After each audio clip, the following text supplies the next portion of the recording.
We now come to item number 7, which is local board input. And if I can ask Lamunga Lydia Sosane to come to the table. Lydia, welcome once again, welcome back. And you want to present on the health and hygiene bylaw review, which is item number 10.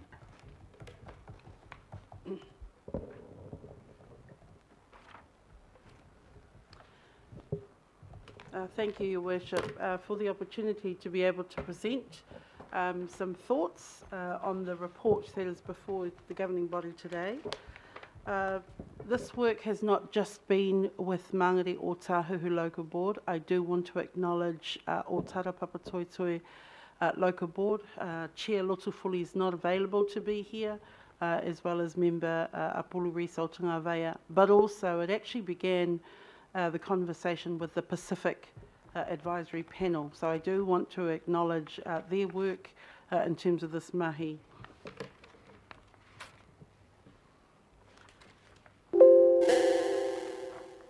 So governing body members, I want to draw your attention to the local board plan for Mangere Ōtāhuhu. We have two outcomes to do that is in line with the discussion on the report today.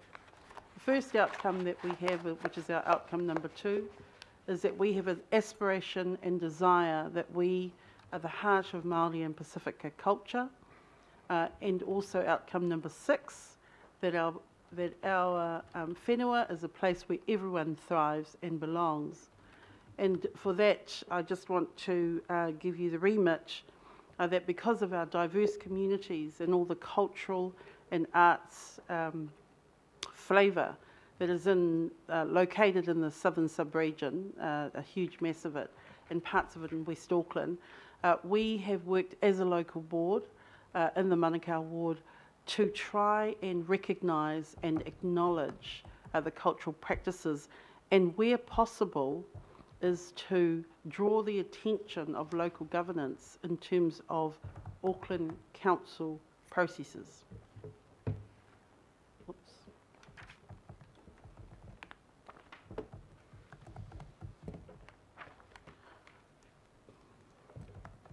So I draw to your attention today that the reason for our presentation is the Health and Hygiene Bylaw 2013 is to protect public health. The known history that we have reviewed under the Local Government Act is to make sure that it is working well 5 years on. And as part of that review, Auckland Council staff have engaged with our local boards, the advisory panel, and in particular the Pacifica community on the current requirement for traditional tatau Pacifica tattoo artists to be licensed and comply with minimum standards. That's pretty much a mouthful. What does it actually mean? Because we have a community, some are educated in practice of the minimum standards, a lot entrenched in cultural practice of Pacifica tatau. So what we have done this year is to have a couple of whānau. The first whānau was held in Manukau, and attending that whānau was people that were interested in this matter, because not only is it a cultural practice for te whunga, which is the bodily art of tatau, where it is bestowed upon members of our community who have gone through a cultural process with whānau, with ainga, with the community and members of their esteemed village to have this practice approved. So we are now sitting in New Zealand and this practice continues. And health standards is top of mind in terms of public health for this practice. So it is a practice that, I guess the best illustration that I can give, you have a Pacific flower that will never fit in a council box. However, there are standards of public health, and we are concerned that rather than have a discussion at council level, there needs to be input by the Pacifica community, and in particular the te whunga, but also having the understanding of Auckland Council processes. So this has been where the whānau have concentrated, and Auckland Council officers, along with councillors of the governing body, have attended both of those whānau to try and listen to what are the discussions happening at that level. So I just want to give you some comments that have come out of both whānau. The first whānau was in Manukau in February. The second whānau was in Mangere in September. A number of our community members were unaware that te tau practitioners were required to be licensed and comply with current minimum standards. We had mixed responses from both of those whānau to whether the bylaw was it actually working and whether there was an opportunity for it to be changed. Some members of our community considered that te tau should be exempt, like tāmoko, while others agreed with licensing for health protection. There was a general consensus, and I will stress the word general, because language is really important, that those of us who are diverse in our languages are able to actually translate the bylaw wording into a language that our community understand. And so there was real mixed level of understanding, and I want to point that out because it's not for the lack of trying, but there are some words in English that just don't match the Samoan culture in terms of the te tau practice. So generally participants that attended both of the whānau wanted further talanoa, further kōrero around what should happen between te tau, and there is a distinction between commercial services, and generally supported compliance with minimum standards. Why?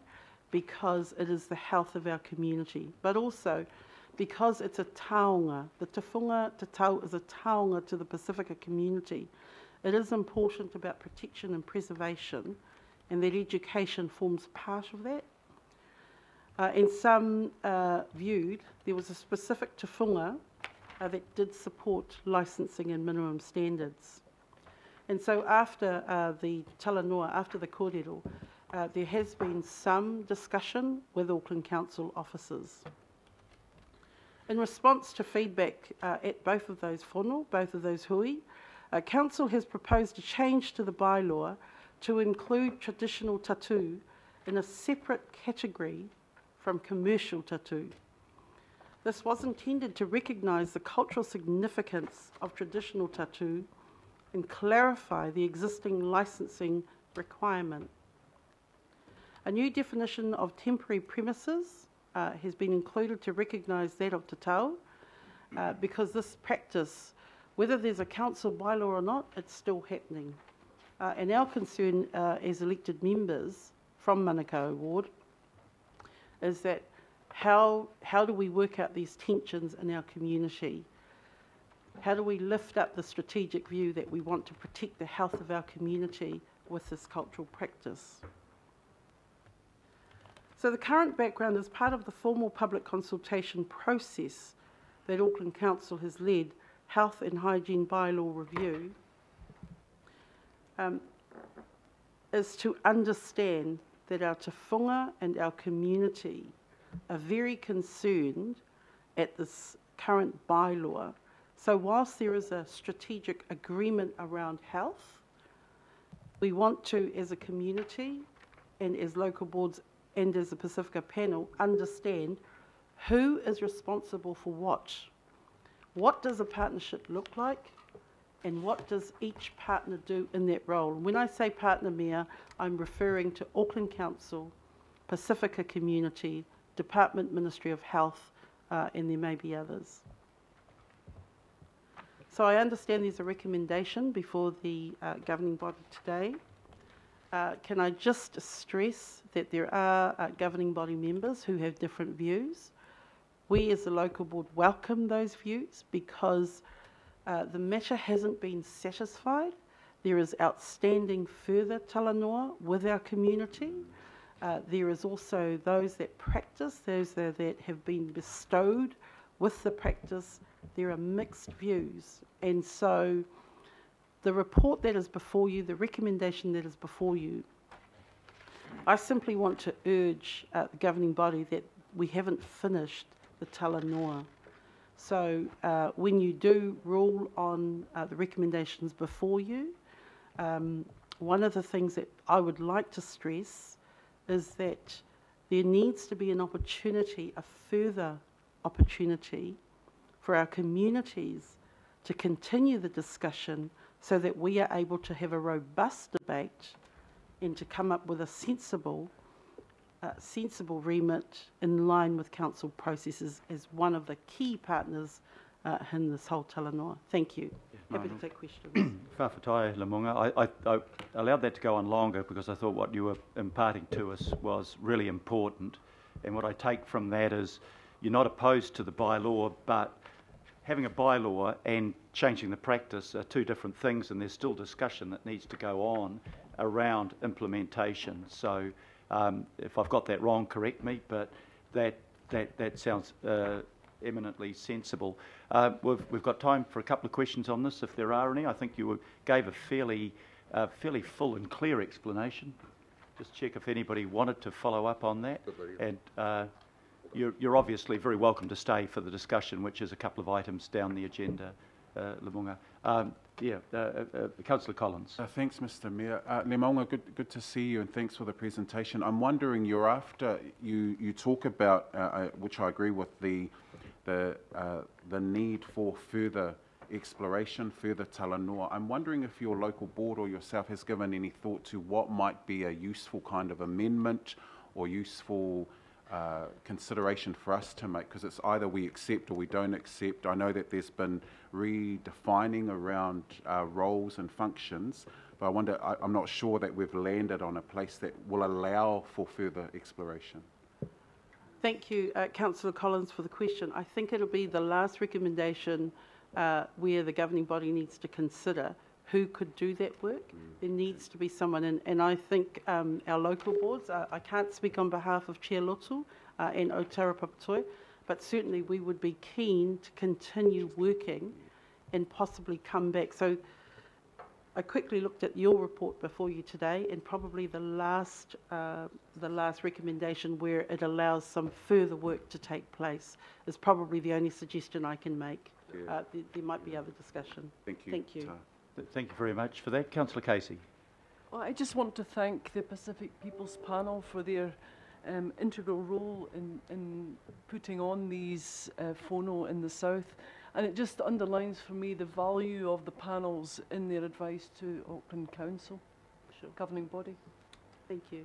Thank you very much. Well, I'll move the motion of thanks, Lydia. Thank you very much, as always, for a very clear and lucid explanation. And thank you for your attendance. Do I have a seconder for that? Thank you for the opportunity. I'll second. Yep, seconded by Councillor Cooper. All those in favour, please say aye. Aye. To contrary, no. Carried just before Lydia sat down. Right. Item number 8, extraordinary items. I've been notified of no extraordinary items. Number 9.